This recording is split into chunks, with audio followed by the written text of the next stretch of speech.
नमस्कार, आप देख रहे हैं आजाद सिपाही और मैं हूं दीपक सिंह। 23 फरवरी को नगर निगम चुनाव होगा, 27 को गिनती होगी।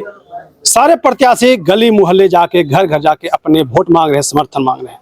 आज हमारे साथ एक ऐसे ही मेयर के प्रत्याशी हैं जो घर घर घूम वोट मांग रहे हैं, साथ ही 2 रुपया, 4 रुपया, 5 रुपया आशीर्वाद के रूप में समर्थन मांग रहे हैं। अरविंद राणा परिचय के मोहताज नहीं है, अधिवक्ता हैं, पत्रकार हैं, संघ के स्वयं सेवक हैं, लगातार सामाजिक कार्यों से नाता रहा है, हर मुद्दे को प्रखर होकर उठाते हैं, सुख में दुख में शामिल होना इनका फितरत है। आइए हम इनसे जानते हैं कि किन मुद्दों को लेके नगर निगम चुनाव में मेयर पद के लिए फाइट कर रहे हैं। नमस्कार दीपक भाई। 2022 के बाद निगम का चुनाव नहीं हुआ है और हम 22 की बात नहीं करें, हम 10 साल पीछे जाएंगे और फिर शहर का आकलन करेंगे तो आपको बड़ा दुख इस बात का होगा कि सब बदला, अपना शहर नहीं बदला। व्यवस्थाएं अव्यवस्थित हो गई, नालियां भर गई, सफाई नहीं हुआ, नालियों का नया निर्माण हो गया, पेवर ब्लॉक के ऊपर पेवर ब्लॉक बिछ गए और सड़क के ऊपर पिच अगर है तो सीमेंट का सड़क बन गया। तो ये जो विषय देख रहे हैं ना, निगम का जो मामला होता है वो जन का जुड़ा मामला होता है और जन सुविधा अगर नहीं मिलेगी तो जनता केवल टैक्स देने के लिए नहीं है। जनता एक समय ऐसा आएगा जब टैक्स लेने वालों को चप्पल लेकर दौड़ाएगी मारने के लिए।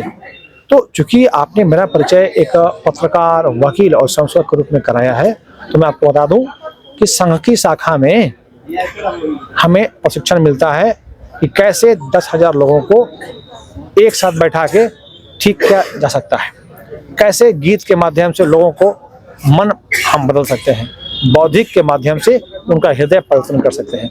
और बात अगर नगर निकाय की करें तो समस्याओं का अंबार है और उन समस्याओं को दूर करने के लिए हमें एक ऐसे व्यक्ति की आवश्यकता होती है जिसके मन में इस विषय का लेकर दृढ़ संकल्प हो कि हाँ हम बदल सकते हैं, मेरे पास योजना है और मेरे पास पूर्व योजना पूर्ण योजना है। इस बिंदु को लेकर मैं आने वाला हूँ। आपकी लड़ाई किस प्रत्याशी से है?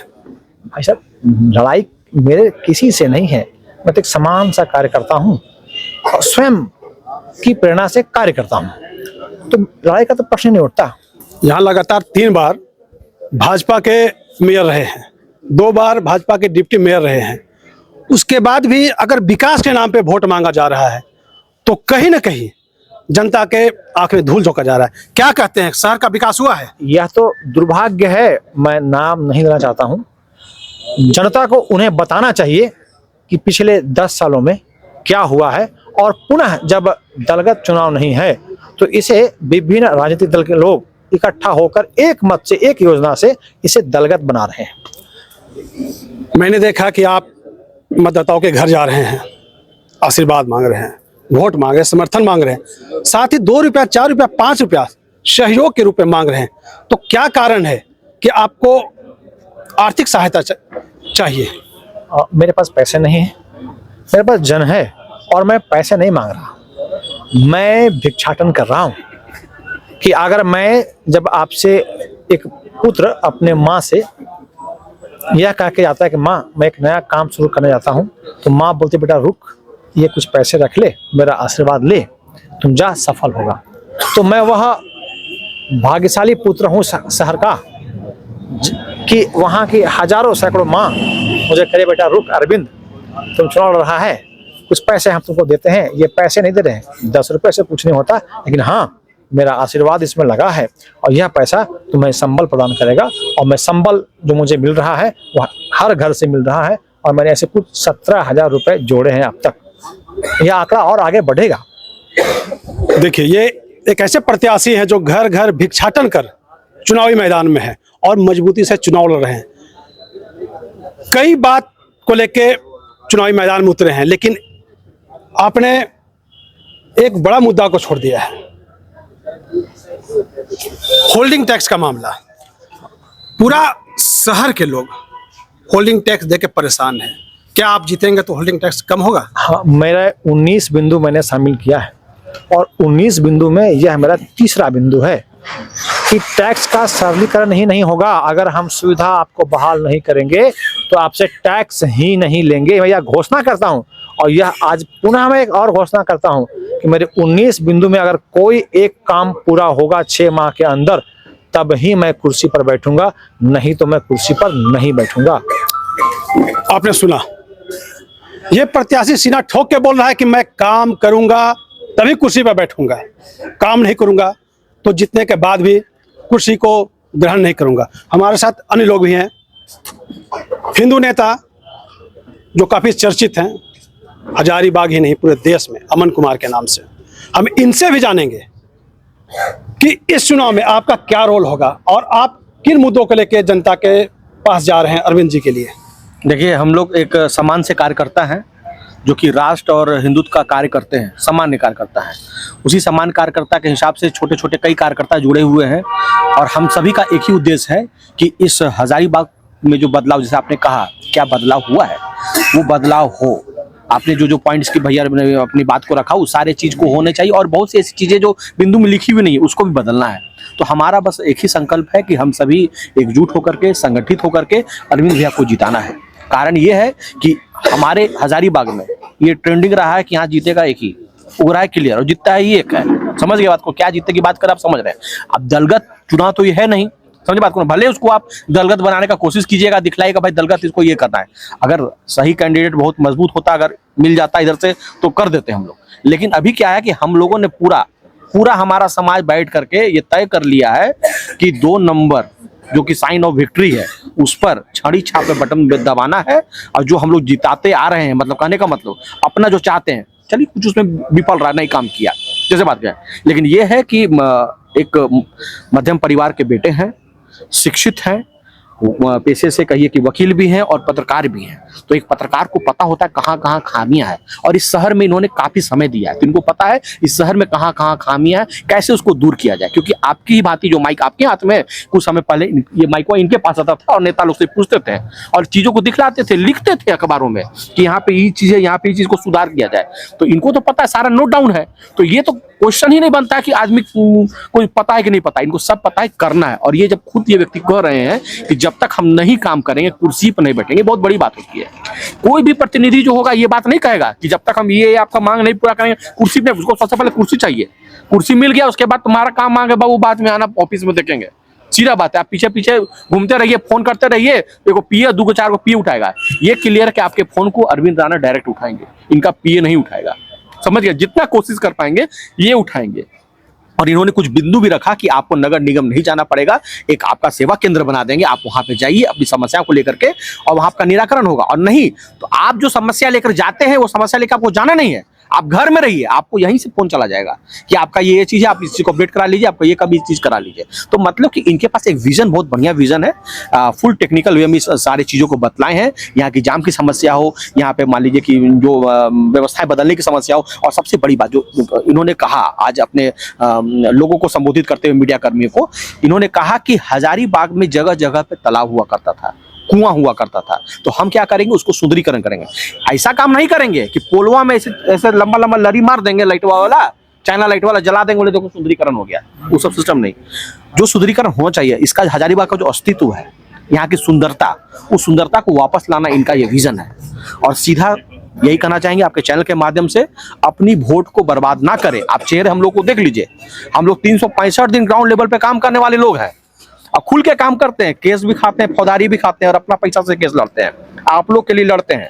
तो ये चीज को समझ लीजिए, कहीं से बड़का बड़का स्टार प्रचारक आएगा, वो आपके लिए कुछ नहीं किया है, ना आपके शहर के लिए लड़ा है, उसके पास 50 को मुकदमा 15 को मुकदमा नहीं है, आज भी कोर्ट में खड़ा रहते हैं। किसके लिए? आपके लिए खड़ा रहते हैं। इसलिए हमारा हक बनता है कि अपने बड़े भाइयों से, अपनी माताओं से, अपने बहनों के पास जा करके ये कहना कि हमारा उम्मीदवार ये है, और आपको देना पड़ेगा आशीर्वाद। काहे नहीं दीजिएगा आशीर्वाद? और नहीं आशीर्वाद दीजिएगा तो फिर झेलिए।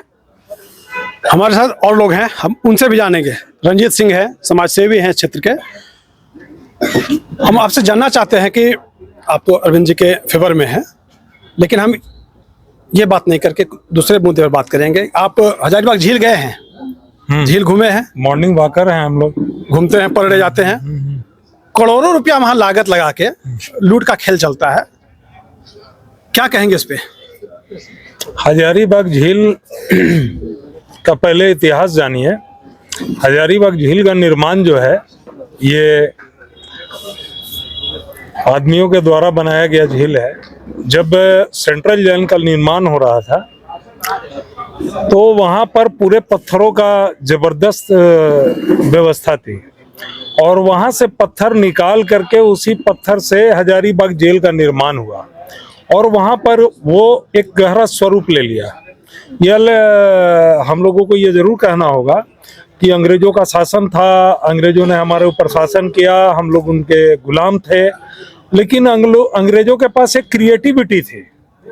उन लोगों ने जब उस स्थल से जब वहां से पत्थर का उत्खनन किया और वहां पर जब बड़े बड़े गड्ढे बन गए और जब बारिश की पानी हुई और वहां जल का जब जमा हुआ तो उस जगह का प्राकृतिक छटा जो है सो बड़ा खूबसूरत निखर के आया। तो उन लोगों ने उसका और गहरीकरण करके और झील का निर्माण करवा दिया और उसमें झील का निर्माण भी इस प्रकार से करवाया था कि ऊपर में देखिए सारे ऊंचाई से पानी बह करके आती जी, जहाँ महात्मा गांधी का आज स्टैचू लगा हुआ, उधर से पूरा पानी बह करके आता था वहां से फिर आता था बीच वाले झील में, यहाँ से ओवरफ्लो होकर के जाता था बड़े झील में। आज स्थिति क्या हो गया कि जहाँ महात्मा गांधी का स्टैचू लगा हुआ है वहाँ टोटल उस इलाके का सीवरेज का टोटल पानी जो है उस झील के ये में कर दिया गया है। आप कई एक बार देखे होंगे हजारों मछलियां जो है सो मर करके उपल गई। पानी इतना अभी गंदा झील हो में गया। झील को खूबसूरत बनाने के नाम से बहुत सारे काम किए जा रहे कुछ नहीं, ये लूट है, ये लूट है और झील को खूबसूरत नहीं बनाया जा रहा है, झील को बदसूरत बना दिया जा रहा है। आपने झील का पक्कीकरण कर दिया, उस पर वहां पर जो मोरम का सड़क था, जो नेचुरल प्राकृतिक ये था, उसको आप पूरी तरह से समाप्त कर रहे हो, नष्ट कर रहे हैं और वहां की व्यवस्था को टोटली आप खत्म कर रहे हैं। एक तरफ आपने बनाया ओपन थिएटर, वो उसी प्रकार पड़ा रह गया। आप वहां पर जितने पेड़ पौधे लगे हुए थे सबको तोड़ करके आप पेपर लगा रहे हैं, मतलब झील की प्राकृतिक छटा को आप समाप्त कर रहे हैं।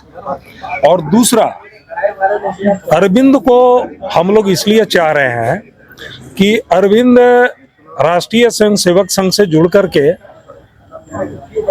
संघ से अनुशासन प्राप्त किया और संघ बहुत कम व्यवस्था में, कम आर्थिक व्यवस्था में बड़े बड़े कार्यक्रम करने के लिए जानी जाती है।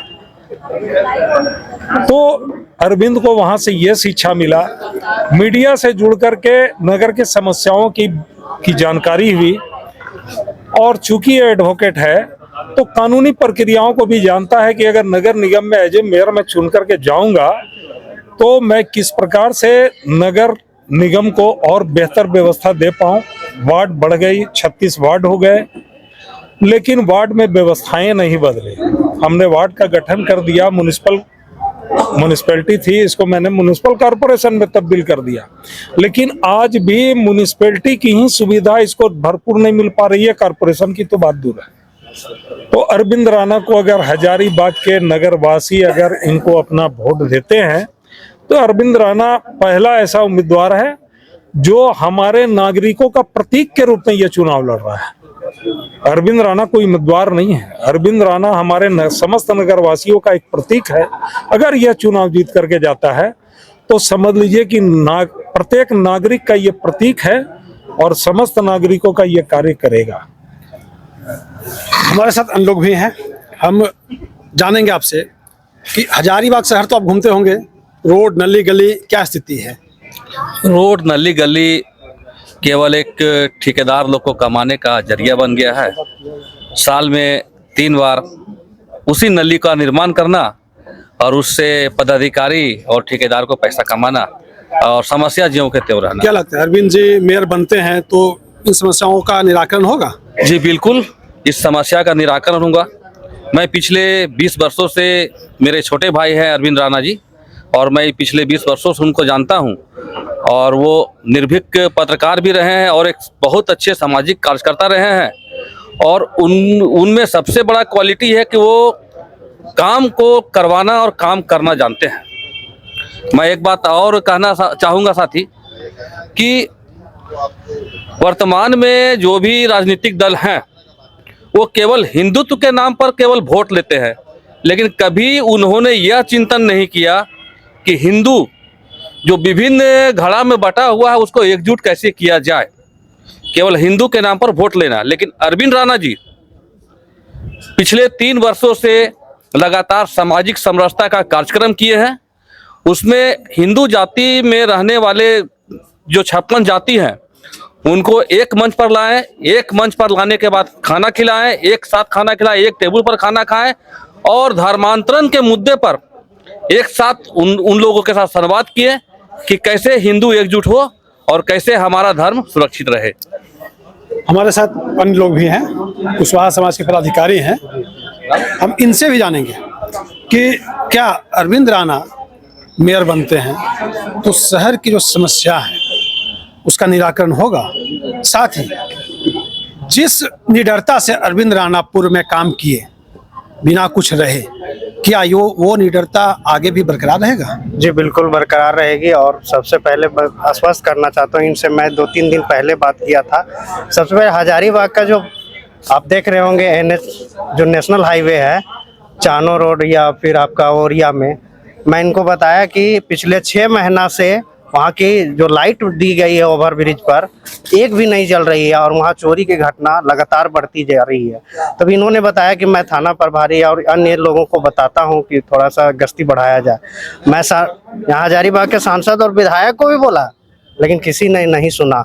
मेरी बात को एक बार ही सुने। और हमारे समाज में भी कई बार गए हैं, यहाँ तक कि हमारे समाज से कितने बार लोग आए, इनके साथ मिलजुल करके काम करने का प्रयास भी किया। और सबसे पहले ये बात है कि सब डेली का हम देखते हैं हजारीबाग में ये मेयर के लिए जो चुनाव हो रही है, लोग बाहर से मंगाया जा रहा है स्टार प्रचारक या अन्य, लेकिन स्टार प्रचारक को ये नज़र नहीं आ रहा हजारीबाग का कि NH में लाइट लगी हुई है कि नहीं लगी हुई है। मैं डेली फेसबुक में लिखता हूँ, लेकिन किसी ने इस पर ध्यान नहीं दिया। मैं इनसे आग्रह करूँगा कि आप मेयर बने और सबसे पहले NH33 का जो लाइट है उसको सुधार करें। तो आपने सुना, हमारे साथ मेयर के प्रत्याशी अरविंद कुमार राणा हैं। इन्होंने निडरता से अपनी बातों को रखा और अपना विजन भी क्लियर किया कि मैं जीतूंगा तो निश्चित रूप से हजारीबाग नगर निगम का कायाकल्प करूंगा। मैं दीपक सिंह, आजाद सिपाही, हजारीबाग।